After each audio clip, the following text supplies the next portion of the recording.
आप सुन रहे हैं विविध भारती पिटारा।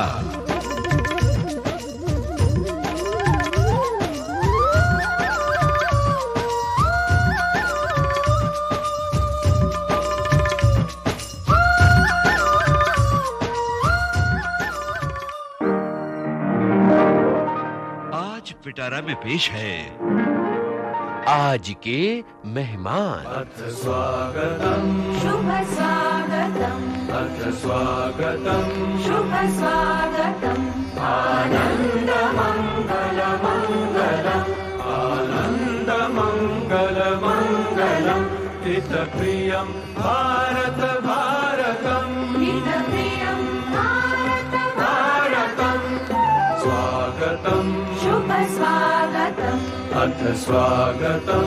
शुभ स्वागतम। नमस्ते दोस्तों, एक नौजवान आया और उसने डॉक्यूमेंट्रीज बनानी शुरू की और देखते ही देखते फिल्मी दुनिया के आसमान पर चमकते हुए सितारे की तरह जगमगाने लगा। दोस्तों, आप जानते हैं उस नौजवान का नाम? वो हैं जाने माने फिल्मकार प्रकाश झा। आपसे बातचीत की है यूनुस खान ने। तो चलिए फिर सुनते हैं इनकी बातचीत। विविध भारती के स्टूडियो में इस समय हमारे साथ हमारे खास मेहमान हैं सुप्रसिद्ध फिल्म निर्देशक प्रकाश झा। प्रकाश जी, बहुत स्वागत है हमारे स्टूडियो में।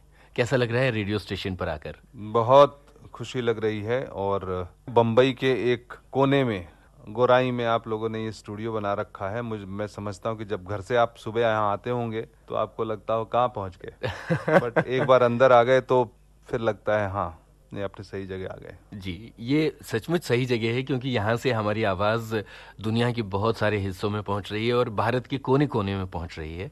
जाहिर है आपकी इस सुविधा का भोग करने आज मैं भी आया हूँ। अपनी आवाज सभी श्रोताओं तक पहुँचाऊंगा और बहुत खुशी है आपके पास आने की और विविध भारती के प्रोग्राम में हिस्सा लेने की। प्रकाश जी, अपने बचपन के बारे में बताइए, कैसा था आपका बचपन? और जहाँ तक मुझे पता है आपका ताल्लुक बिहार से है। किस तरह की यादें हैं आपकी? जब बचपन शब्द आता है तो क्या तस्वीर मन में उभरती है?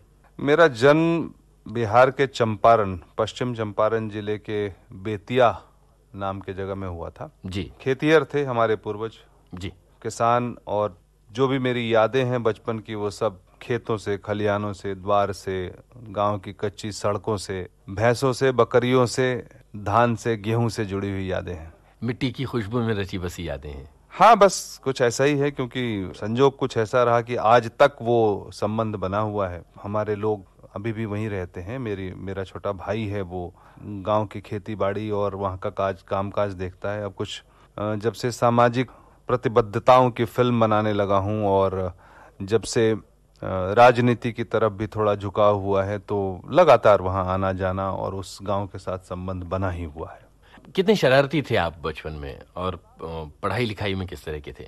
मैं शरारती कोई खास नहीं था, पढ़ाई लिखाई में ठीक ठाक था। और मुझे हमेशा ये जरूर याद आता है कि मेरा झुकाव था पढ़ने की तरफ, लिखने की तरफ, कविता की तरफ। जी।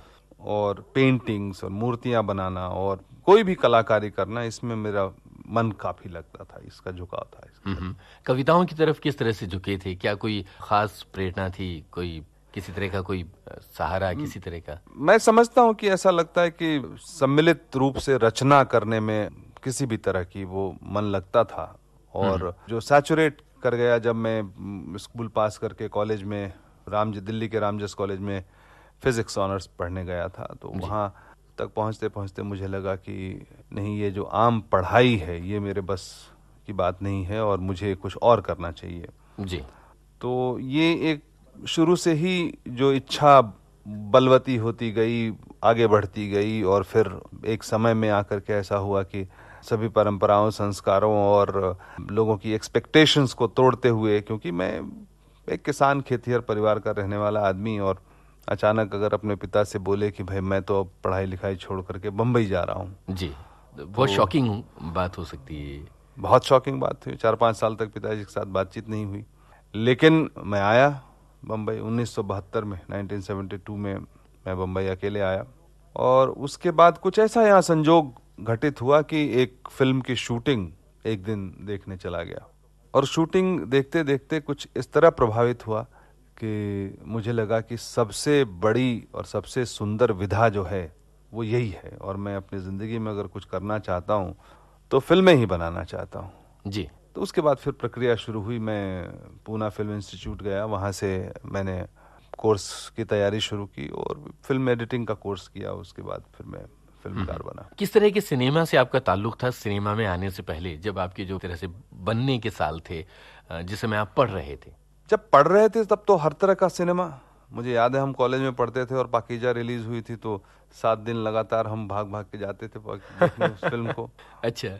उस वक्त तो जेम्स बॉन्ड की फिल्में भी देखते थे, हिंदुस्तान की फिल्में भी देखते थे, अच्छी फिल्में भी देखते थे, कमर्शियल फिल्में भी देखते थे। ऐसा कुछ सिनेमा खास किसी सिनेमा से लगाव या जुड़ाव इस तरह का नहीं था। बाद में जब जाकर के सिनेमा की पढ़ाई शुरू की, कलात्मक सिनेमा से जब संजोग बना, तब ऐसा लगा कि ये तो विद्या है, ये तो बहुत बड़ा ज्ञान है, ये इसका तो कोई अंत नहीं है। जी, ये सिर्फ मनोरंजन नहीं है, ये मात्र मनोरंजन नहीं है। जी।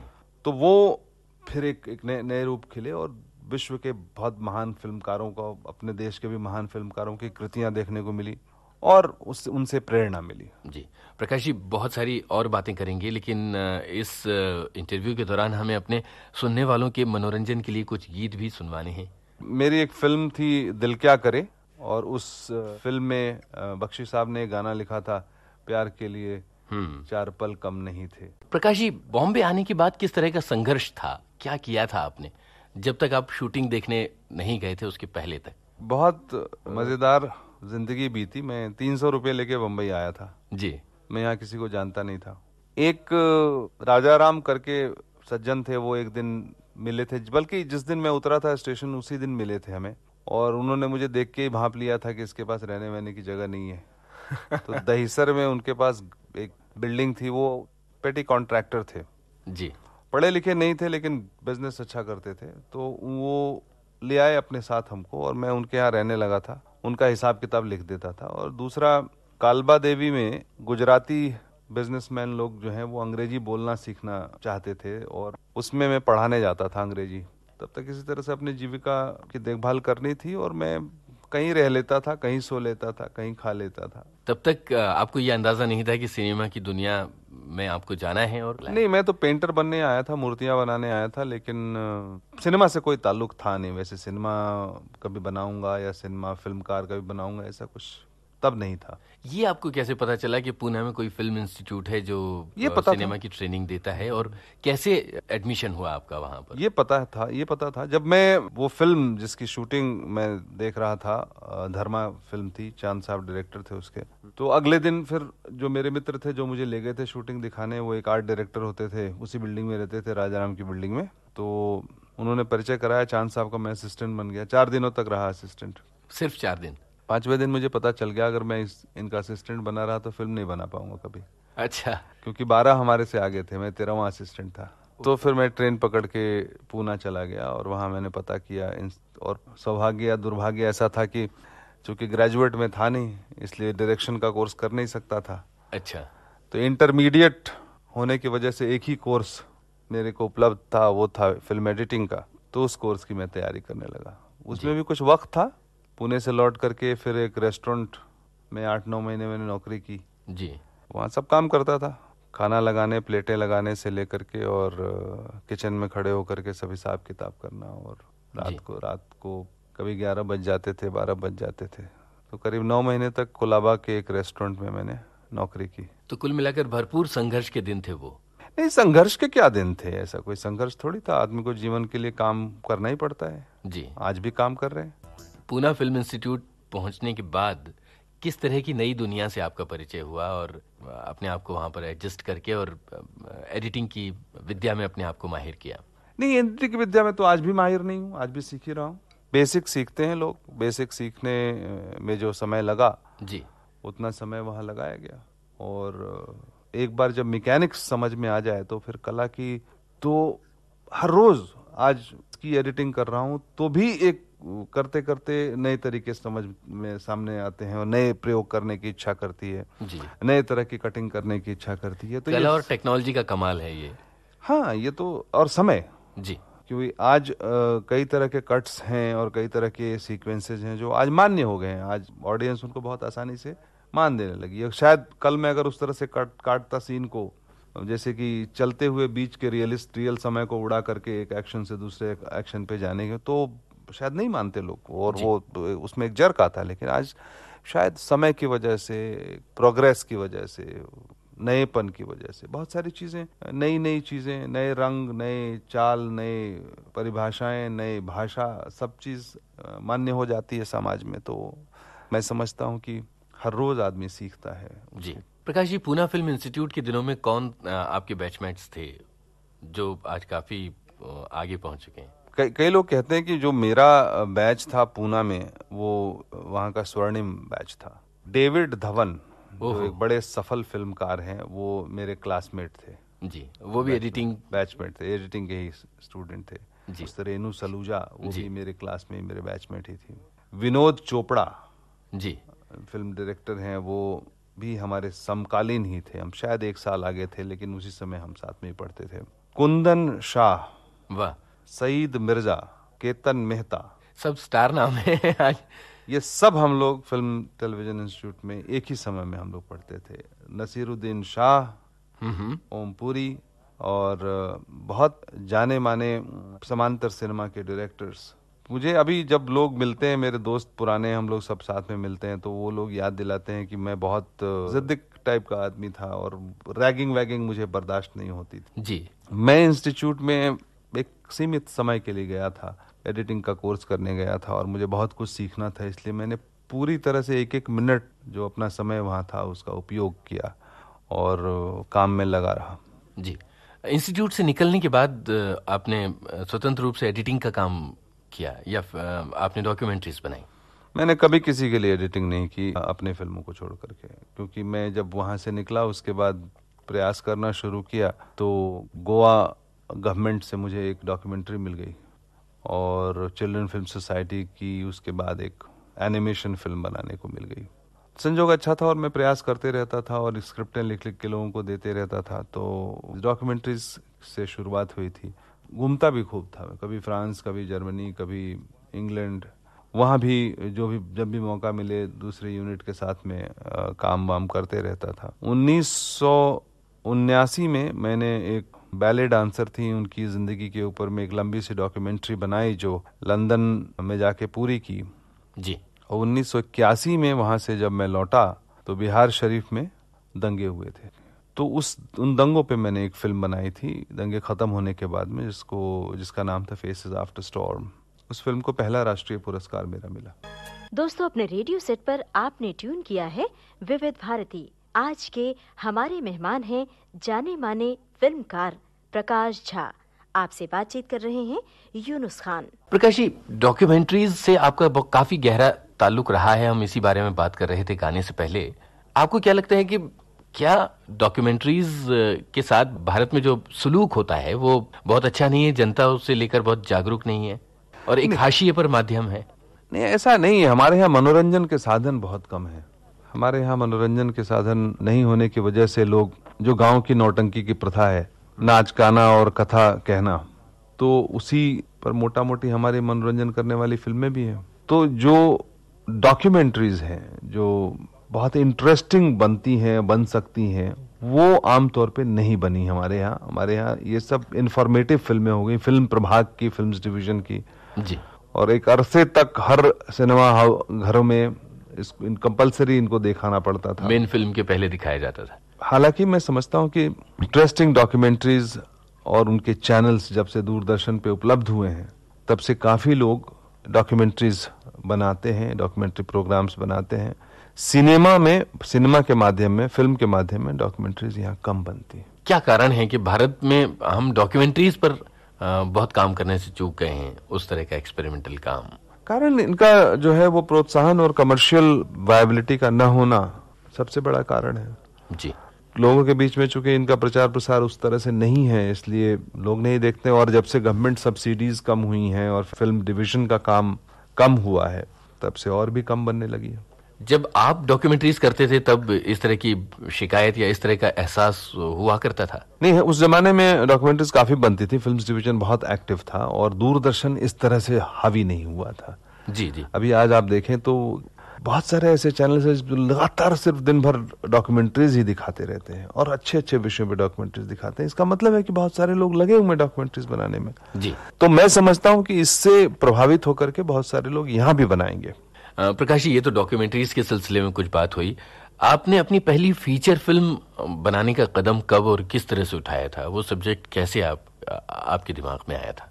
ये फेसेस आफ्टर स्टॉर्म के बाद जो पहली फिल्म मैंने बनाने की सोची थी वो थी दामुल जी, जिसकी शैवाल की एक कहानी थी, कालसूत्र। उसके ऊपर मैंने पटकथा लिखी और उसको बनाने की बात हुई। शैवाल हिंदी के सुपरिचित कथाकार हैं। जब इसकी फाइनेंस ढूंढने की बात हुई तो हमारे मित्र हैं पुराने मनमोहन शेट्टी एड लैब्स वाले, तो उन्होंने कहा कि ये फिल्म बनानी तो चाहिए लेकिन इसकी कमर्शियल वायबिलिटी कम दिखती है, तो चलो साथ में 2 फिल्में करते हैं, थोड़ी कमर्शियल वायबिलिटी वाली और एक ये वाली। बैठे बैठे बात करते करते चाय पीते पीते हिप्पी फुर्रे का आइडिया आ गया। अच्छा, तो ये दोनों एक साथ बनाने की शुरुआत हुई थी लेकिन बनी नहीं एक साथ। दोनों यहाँ से चले तो थे यूनिट लेकर के, लेकिन हिप्पी फुर्रे बनाते बनाते लगा कि इसको पहले कंप्लीट कर लेना चाहिए और रांची में उसकी शूटिंग खत्म करके हम लोग वापस चले आए थे। तो हिप्पी फुर्रे जब रिलीज हो गई तब दामुल बनाने हम चले थे। जी। दामुल को स्वर्ण कमल मिला था जी। काफी चर्चित फिल्म रही थी। आपको क्या लग रहा था कि जो कदम आप उठा रहे हैं, दामुल जिस सब्जेक्ट पर आप उठा रहे हैं वो इतना अपील करेगा और ये आवाज इतनी दूर तक पहुंचेगी? नहीं, ये सोच करके तो फिल्म नहीं बनाई थी मैंने। मुझे ऐसा जरूर लगा था कि एक बहुत सशक्त विषय है और दूसरी और कॉन्फिडेंस इस बात का था कि जिस जॉन की फिल्म थी, जिस तबके को से ताल्लुक रखती थी ये फिल्म, मैं बचपन से उसको जानता था। जिस प्रवृत्ति को फिल्म दर्शा रही थी उस प्रवृत्ति को मैं समझता था, तो इसलिए मुझे पूरा भरोसा था कि इस फिल्म के जरिए बहुत सारी बातें जो मैं कहना चाह रहा हूँ बचपन से वो कह पाऊंगा। उस फिल्म को बनाने में ये एहसास हमेशा रहा।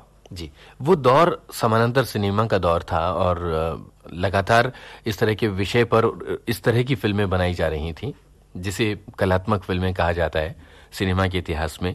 आपको क्या लगता है कि क्यों वो दौर धीरे धीरे खत्म हो गया और धीरे धीरे दुनिया कमर्शियलिज्म की तरफ बढ़ती चली गई? एक कमर्शियल सिनेमा तो हमेशा से था जी।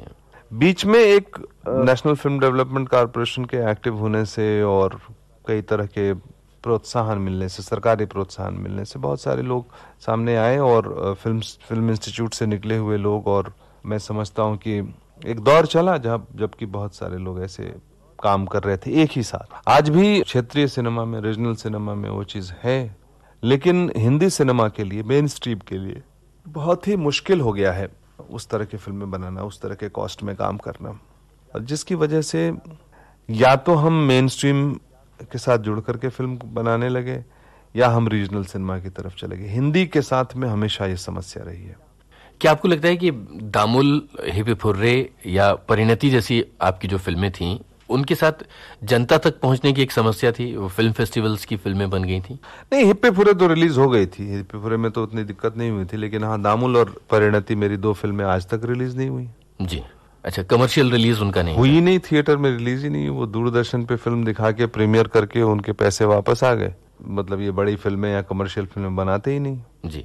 तो क्या मल्टीप्लेक्सेस के आ जाने से अपने मन की फिल्में बनाने की आजादी सिनेमा वालों को मिल गई है? प्रयोग तो कर ही सकता है इंसान, क्योंकि इसमें छोटे थिएटर्स होते हैं, ऑडियंस अगर आ जाती है, काफी प्रॉफिटेबल बिजनेस भी है। तो क्या आप इस तरह की कोई योजना बना रहे हैं? नहीं, अभी तो ऐसा है कि हमारा जो यूनिट है वो बड़ा हो गया है, सारा तामझाम बड़ा हो गया है, तो बड़ी फिल्में बनाने लगा हूँ। लेकिन मैं प्रयास कर रहा हूँ कि कुछ और लोग जो साथ मिलकर काम करना चाहते हैं, या दूसरे डायरेक्टर्स और दूसरे लोग, उन लोगों को हमारी कंपनी से ऐसी फिल्मों को बनाने का मौका मिले, इसका प्रयास चल रहा है। अपनी फिल्म अपहरण के बारे में बताइए। अगवा करने की जो बात है, जो एक व्यवसाय, इंडस्ट्री, मैं समझता हूँ संस्कृति का रूप ले चुकी है जी हिंदी भाषा क्षेत्र में, तो इस विषय पर काफी दिनों से मंथन चल रहा था, और एक कहानी के सूत्र में जब विचार बंध गए, फिल्म बनाई, और बहुत अच्छे पात्र और दोस्त जो हैं, अजय देवगन और नाना पाटेकर, मोहन आगाशे, ये 3 मुख्य भूमिका जो है वो निभा रहे हैं। साथ में बहुत सारे मेरे पुराने कलाकार जो मुकेश तिवारी हैं, यशपाल शर्मा हैं, ये सब लोग हैं इसमें जी। तो अपहरण फिल्म जो है ये एक बहुत ही मार्मिक कहानी है पिता और पुत्र के संबंध, और पृष्ठभूमि जो इसकी है वो है अपहरण व्यवसाय। इसकी पूरी शूटिंग जो है वो सतारा जिले में, मतलब सतारा हेड शहर में हुई है। तो सलामपुर करके नाम रखा उस शहर का, और सारे पार्टी बदल गए। एक्चुअली कुछ इलाके महाराष्ट्र में हैं जो जहाँ की ब्रिक्स के ईंटों के मकान बनते हैं, और वो सतारा डिस्ट्रिक्ट में काफी तरह से, इस जिले में मैंने बहुत शूटिंग की है, मृत्युदंड से लेकर के गंगाजल की भी शूटिंग वाई में हुई थी, मृत्युदंड की मृणौली में हुई थी, महाड़ में हुई थी। तो ये इलाके बहुत पसंद है आपको? पसंद है, आसान है, बम्बई के नजदीक हैं, और वहाँ के लोग जो हैं वो बहुत ही मददगार हैं।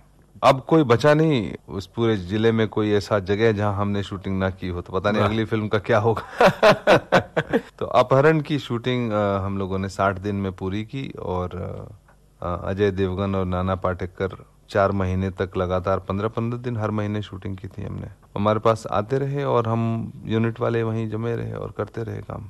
जी प्रकाश जी, इससे पहले गंगाजल आपने बनाई थी, उसका विषय भी समाज और राजनीति से जुड़ा हुआ था। ये फिल्म कुछ इसी तरह के पर्सपेक्टिव पर आधारित है। दोनों फिल्मों में अजय देवगन भी थे। ये जो सब्जेक्ट्स हैं और ये जो अभिनेता हैं, ये दोनों आपके दिल के क्या बेहद करीब हैं? नहीं, सामाजिक प्रतिबद्धता तो शुरू से रही है। मतलब दामुल, मृत्युदंड, जी, गंगाजल, अपहरण, ये तमाम फिल्में इस कड़ी में उसका नाम राजनीति है। तो ये जो फिल्में हैं ये समाज के बारे में मेरी जो समझदारी है ये मैं ऑडियंस के साथ में, अपने दर्शकों के साथ में शेयर करता। अलग अलग तरह के इक्वेशन है, सामंतवादी प्रवृत्ति या समाज का इक्वेशन है, या समाज में औरतों के साथ में किस तरह के संबंध है लोगों के, उसके बारे में संबंध है। एक जो जाति प्रथा है उसका किस तरह से विस्तार हुआ है या कैसी विकृतियां आई हैं जी, उनकी स्टडी है। समाज के साथ पुलिस के कैसे संबंध है वो हमने गंगाजल में देखी। अब यहाँ पे इस वक्त की जो एक विमुखता है सभ्यता से, जी, अपहरण क्या है? मतलब ये तो जानवर भी नहीं करते कि किसी को पकड़ के लाके अपने पास जबरदस्ती रख लो और पैसे लेकर के छोड़ो। जी, तो ये तो किसी तरह की मतलब विवशता होगी समाज के अंदर जो इस तरह के काम में लग गया है समाज। तो ये इनका अध्ययन करना, इनकी मैकेनिक्स को समझना, इनके समीकरण को समझना और दर्शकों के साथ में उसको शेयर करना, ये काम तो मेरा चल ही रहा है। और अजय देवगन वाली बात, और अजय देवगन के साथ में सबसे बड़ी खूबी ये है कि वो एक बहुत ही सशक्त एक्टर है, और एक्टिंग सबसे अच्छी वो होती है जहाँ की एक्टिंग नहीं हो। तो अजय की एक्टिंग में क्या है, उसको इकोनॉमिक समझ में आ गई है एक्टिंग की, कि मतलब इतना पैसा दूंगा तो इतना हमको मिलेगा। उससे ना एक पैसा ज्यादा देता है ना एक पैसा कम। जी, तो उस हिसाब से वो आदमी करता है, पात्र को समझता है, एक आम आदमी सा लगता है। एक एसपी बना दो तो एसपी सा लगता है, एक किडनैपर बना दो तो किडनैपर सा लगता है। उसमें गजब की अडेप्टेबिलिटी है। दिल क्या करे और गंगाजल और हरण हो गई, और राजनीति में भी है। जी, किस तरह का सामंजस्य है, और आपको क्या लगता है कि इन सभी फिल्मों में सबसे अच्छा काम आपकी नजर में अजय ने कौन सी फिल्म में किया है? मेरी सभी फिल्मों में, उसने सभी फिल्म में कभी भी वो एक शॉट, जैसे आपको कहा कि कम मन लगा के नहीं करता, जी, तो उसकी सारी फिल्म और सारे उसका काम, अगर कहीं काम ठीक नहीं हुआ हो तो वो हमारी कहानी पटकथा या कहीं इस तरह की गलती में, लेकिन अजय के काम में कभी कोई कमी नहीं रहती। कोई यादगार वाकया अगर आपको याद आता हो अजय के साथ? जी, अजय बहुत खुराफाती है। अच्छा। वो हमेशा देखने में बहुत सीरियस सा रहता है और सीरियस एक्टिंग करता रहता है, और सब शूटिंग क्योंकि हम लंबे लंबे समय तक हमेशा हम साथ रहते हैं, जी, शूटिंग जब होती है तो, और उसके दिमाग में हर रोज नए नए खुराफात आते रहते हैं, किसी न किसी की। तो मतलब कोई ऐसा दिन नहीं जाता जब शरारत ना करे वो। कि कभी पूरी यूनिट खिला देगा, कभी किसी की ऐसी लंबी चौड़ी कहानी, किसी आदमी को परेशान करना होगा तो किसी एक्टर से बात करके उसकी बीवी का आवाज में उसको फोन करवा देगा, फिर उसकी सारे दूसरे तीसरे आदमियों की सेटिंग रहेगी। मतलब पता चला कि साहब वो आदमी रोने लगा, गाने लगा कि मेरी तो बीवी बीमार है, मुझे अभी जाने दीजिए घर। आपके साथ कभी कोई ऐसी शरारत हुई है जिसमें? नहीं, मैं तो खैर उसका सहभागी हूँ। आप शामिल रहते हैं? प्लान में बनाता हूँ, एग्जीक्यूशन वो कर लेता है। अच्छा, बहुत सारी बदमाशियां होती रहती हैं हमारे यहाँ। और इससे सबसे बड़ी बात है कि इससे सबका अच्छा होता है, जो सब काम करने वाले लोग हैं उन सबों के लिए अच्छा होता है जो जुड़ते हैं ऐसे प्रोजेक्ट से। और खुशी की बात इतनी होती, देखिए ना, गंगा जल को रिलीज हुए अभी भी लोगों के मन में फिल्म ताजा है। सही बात है। तो ये एक बड़ी बात होती है कि फिल्म आपकी जीवंत रह जाए, फिल्म आपकी लोगों को याद रहे, फिल्म के पात्र याद रहे। और ये गंगा जल के साथ हुआ, और ये मेरे अकेले की वजह से नहीं हुआ। सभी पात्रों ने अपने जीवन को, अपने पात्र को पूरी तरह से जिया, समझा और उसको सही तरीके से पोर्ट्रे किया। जी प्रकाश जी, आगे बढ़ने से पहले एक गीत सुन लिया जाए। हाँ, तो एक सुबह एक मोड़ पर, हिप्पी हुर्रे का गाना है ना जी, वो सुना दीजिए। प्रकाश जी, हिप्पी हुर्रे का गीत हमने सुना, बातें हिप्पी हुर्रे की ही की जाएं। और हिप्पी हुर्रे इस सिलसिले की शायद पहली और महत्वपूर्ण फिल्म मानी जाती है। आप बताएं कि किस तरह से ये सब्जेक्ट आपके जहन में आया था। मैंने थोड़ी देर पहले बताया था कि दामुल बनाने चले हम लोग, और उसको बैलेंस करने के लिए हिप्पी हुर्रे की तैयारी हो गई जी। और हिप्पी हुर्रे की कहानी पटकथा लिखने में गुलजार साहब हमारे साथ लगे। आमतौर पर आप अपनी फिल्मों की कहानी खुद लिखते हैं? हाँ, दामुल की पटकथा मैंने खुद लिखी थी जी। और हिप्पी हुर्रे जब थोड़ा लगा कि नहीं, इसको थोड़ा कमर्शियल थिएटर में रिलीज होने के लायक फिल्म बननी चाहिए, तो गुलजार भाई से बात हुई और वो हमारे साथ लगे इस पे लिखने में। तो बहुत मजा आया उस फिल्म को बनाने में। वो बच्चों को लेकर के चले गए यहाँ से रांची, छोटी सी यूनिट लेकर के। वहाँ सब हम स्कूल के कैंपस के अंदर में कुछ 35-40 दिन रहे, शूटिंग खत्म करके आ गए। इस फिल्म में गाने भी थे, मेरे ख्याल से ये आपकी पहली फिल्म थी जिसमें गाने थे। गुलजार साहब के गीत थे। गुलजार साहब के गीत थे, एक सुबह एक मोड़ पर। जी, बहुत ही खूबसूरत गीत है। प्रकाश जी, बात हिप्पी हुर्रे की हुई, मैं मुंगेरी लाल के हसीन सपने सीरियल की बात करना चाहता हूँ। टीवी की तरफ आप कैसे मुड़ गए थे? उससे पहले, मुंगेरी लाल से पहले दूरदर्शन के लिए मैंने एक डॉक्यूमेंट्री सीरीज बनाई थी, classical dance forms of India. पूरे देश में घूम करके जितने भी क्लासिकल डांस फॉर्म्स हैं उनके गुरुओं के साथ में, शिष्यों के साथ में, नर्तकों के साथ में, परफॉर्मर्स, स्टार्स जितने भी थे उन सबको मिला बुला के एक सीरीज बनी थी 12-13 फिल्मों की। तो दूरदर्शन के लिए सबसे पहला काम वो हुआ था। लेकिन जब सीरियल बनाने की बात हुई तो मुंगेरी लाल के हसीन सपने का आइडिया जो था, वो हमारे मित्र हैं नीरज कुमार, पुलिस में काम करते हैं। तो नीरज ने मुझे सजेस्ट किया था, ये हमारे पाठ्यक्रम में एक कहानी थी बचपन में, जिसमें वो दिवा स्वप्न के बाद थे, वो आदमी जो हमेशा सपने देखता रहता है। शेख चिल्ली? नहीं, शेख चिल्ली नहीं, वो अंग्रेजी कहानी थी, नाम भूल रहा हूँ मैं। डे ड्रीमर है वो। तो मैं बड़ा आइडेंटिफाई करता था इस पात्र से, और मैं भी क्योंकि काफी खुली आंखों से सपने देखने वाला आदमी हूँ मैं जी। तो रघुवीर यादव इतना बढ़िया एक्टर मिल गया मुझे, और दूरदर्शन ने अप्रूवल दे दी, तो मुंगेरी लाल के हसीन सपने जो है वो बना दी हमने। काफी चर्चित हुआ था ये सीरियल भी आपने खुद लिखा था? नहीं, इसमें कई लोग थे साथ में, मैं तो था ही, बट मेरे साथ और लोग भी थे। प्रकाश जी, आगे बढ़ने से पहले एक गीत सुन लिया जाए। पान खाए सैया हमार। प्रकाश जी, बीच में आप राजनीति की ओर मुड़ गए थे, इसकी कोई खास वजह थी? हमारी राजनीति जो है वो पॉलिटिकल राजनीति नहीं है, हमारी राजनीति जो है वो सामाजिक राजनीति है। और चूंकि हम समाज के उन सारी विकृतियों पे कमेंट्स करते रहते हैं, तो मुझे ऐसा लगा कि एक आज का समय ऐसा आ गया जब हम सब के सब यही कह रहे हैं, उसमें सभी एंटी सोशल एलिमेंट्स, तो अगर हम ये अपने भविष्य, अपने वर्तमान और अपने सारे निर्णयों को ऐसे लोगों के हाथ में हमने दे करके रख छोड़ा है, तो फिर हमें तो बोलने का कोई अधिकार नहीं है।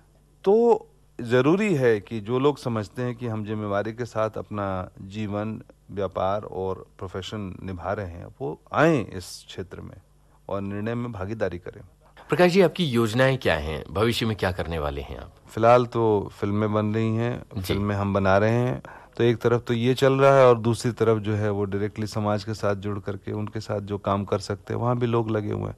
तो काम की कमी नहीं है, समय की कमी है। प्रकाश झा, इन श्रोताओं से क्या कहना चाहते हैं अपने मन की बात? हम फिल्मकार चाहे जो कुछ भी कर लें, आपकी आंखों में आपकी समझदारी की सच्चाई जो होती है, आप जब कहते हो किसी सिनेमा के बारे में कि ये ठीक नहीं है, तो मैं पूरी तरह से आपके निर्णय को सर आंखों पे लेता हूं, और मैं समझता हूं कि आपका जजमेंट जो है वो बिल्कुल सही है जी।